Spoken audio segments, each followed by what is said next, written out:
On the night of November 19, 2022, something tragic happened in the peaceful city of Colorado.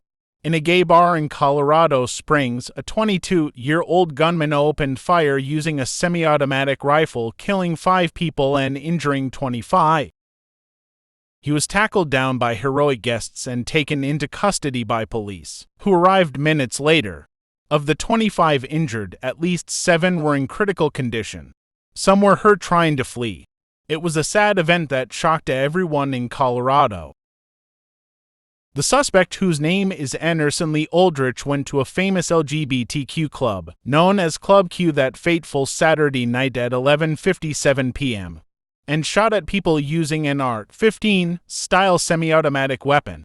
Aside from the AR-15, authorities also found a handgun and more ammunition magazines.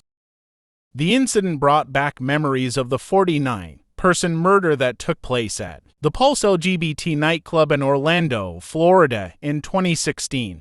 It was the 6th mass murder of the month and the 21 people killed in the Uvalde, Texas, school shooting last year, which shocked the country. Authorities were first called to the club at 11:57 p.m. with a report of a shooting, and the first officer to respond arrived at midnight, which was 3 minutes later. Lots of witnesses are still in shock about what happened. Joshua Thurman, one of the people at the club, reported that when the gunfire started, he was dancing in the club with approximately a dozen other people. He initially thought it was part of the music and the club effect of the day until he saw the flash of a gun muzzle. He had to run with another person to a dressing room where someone was already hiding. They locked the door, turned out the lights, and sat on the floor. They could hear all the violence, including the gunman getting banged up severely. Aldrich killed 5 people and injured 25 that day, but it could have been more if not for the heroic intervention of 2 club patrons. One of them, Richard Firo, took the handgun from Aldrich, hit him with it, and pinned him down with help from another person. Firo, a 15-year U.S. Army veteran who owns a local brewery, was enjoying a birthday celebration with family members when the suspect came in shooting. Firo ran at the suspect, who was wearing some type of armor plates, and knocked him down before severely beating him until the police arrived. The second person to help is Thomas James, a U.S. Navy petty officer. He also helped disarm the shooter. Had they not intervened, it could have gotten more tragic. I tried to save people and it didn't work for 5 of them, he said. These are all good people. I'm not a hero. I'm just some dude. Sadly, Firo's daughter's boyfriend, Raymond Green Vance, was among the victims, while his daughter hurt her knee as she ran to cover. Firo also injured his hands, knees, and ankle while stopping the shooter.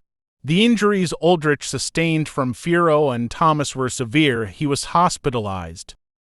A mug shot released by the Colorado Springs Police Department showed the injuries he sustained to his face, and they look brutal.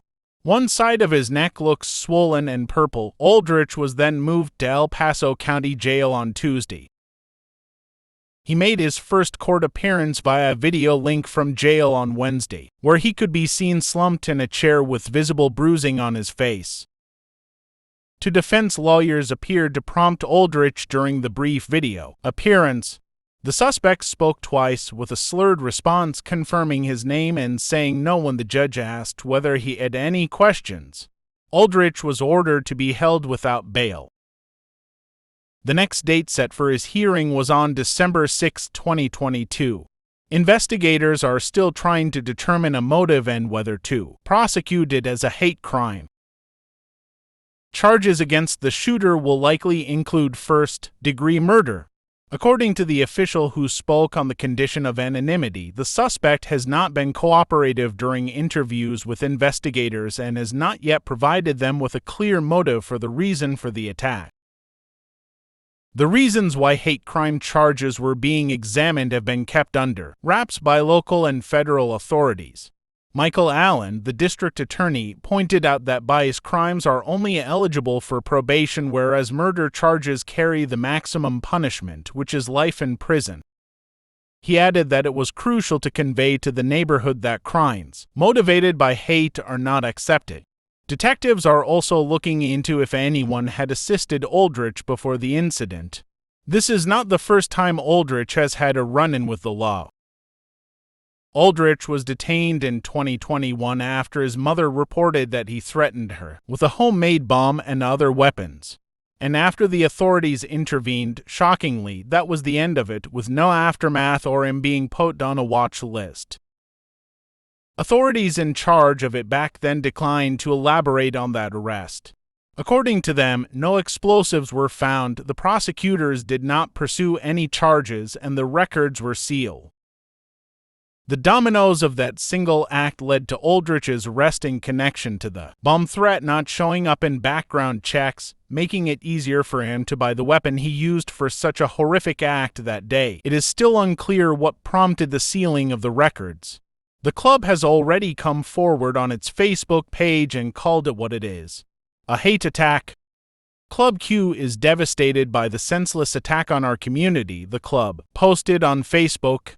We thank the quick reactions of heroic customers that subdued the gunman and ended this hate attack. Club Q is a gay and lesbian nightclub that features a drag show on Saturdays. The club had operated for 21 years and had not reported any threats before Saturday's attack.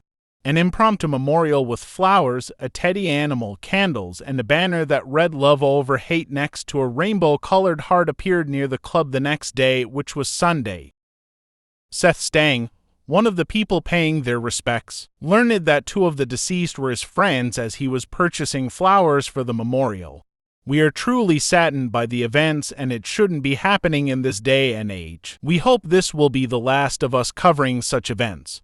Daniel Aston, Derek Rump, Kelly Loving, Ashley Paw, and Raymond Vance will forever be in our hearts. For our dead are never dead to us until we have forgotten them. That is all we have for you today. Do hit the subscribe button to subscribe to our channel. Thank you for watching. Till next time, it's Shao.